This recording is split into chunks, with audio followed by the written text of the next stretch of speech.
Hello বন্ধুরা, কেমন আছো সবাই? আশা করি অনেক ভালো আছো। সবাইকে জুম্মা মুবারক। জুম্মার দিনে কে কে রান্না করছো? শুক্রবার আজকে নিশ্চয়ই সবার ঘরে কম বেশি হোক ভালো কিছু ভালো মন্দ সব কিছুই হবে। তো আমি আজকে মুরগি রান্না করব, লেয়ার মুরগি। এটা রান্না করব, মাংসটা শুধু নিয়েছি আর এর হাত পা চামড়া গলা মাথা এগুলো দিয়ে আমি গোলকপি দিয়ে রান্না করব। একটু মুগ ডাল দিয়ে লটপটি মতন রান্না করব। তো সেটা আর তোমাদের সাথে শেয়ার করছি না, আমি মুরগি রান্নাটাই শেয়ার করছি।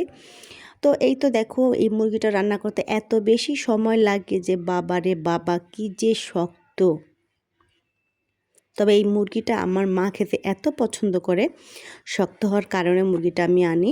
তো আমি কিন্তু দেখছো আমি গরম পানি দিয়ে দিয়ে কষাচ্ছিলাম যে একটু জলদি করে সিদ্ধ হোক, কিংবা খেতেও ভালো লাগে গরম পানি দিলে। আমি কখনোই মুরগিটা প্রেশার কুকারে দেই না, কারণ প্রেশার কুকারে দিলে খেতে একদমই স্বাদ ভালো লাগে না। একটু সময় বেশি লাগলেও, একটু শক্ত থাকলেও আমি চুলাতেই রান্নার চেষ্টা করি। তো কাঠের চুলায় রান্না করলে যে মজাটা পাই, ওটা তো গ্যাসের চুলায় সবসময়ের জন্য পাই না, তবুও ট্রাই করি টেস্টটা আনার জন্য। তো ওই তো দেখো, আমি কিন্তু বারে বারে করে গরম পানি দিচ্ছিলাম।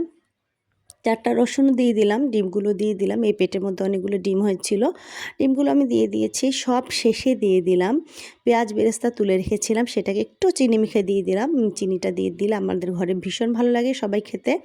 তো এই তো লাস্টে দিয়ে দিলাম আমার স্পেশাল গরম মশলা গুঁড়া।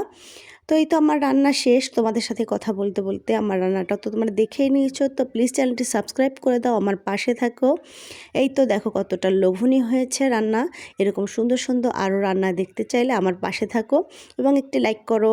সম্পূর্ণ ভিডিও যারা যারা দেখেছো তাদেরকে অসংখ্য ধন্যবাদ। খোদা হাফেজ বন্ধুরা, ভালো থেকো সবাই।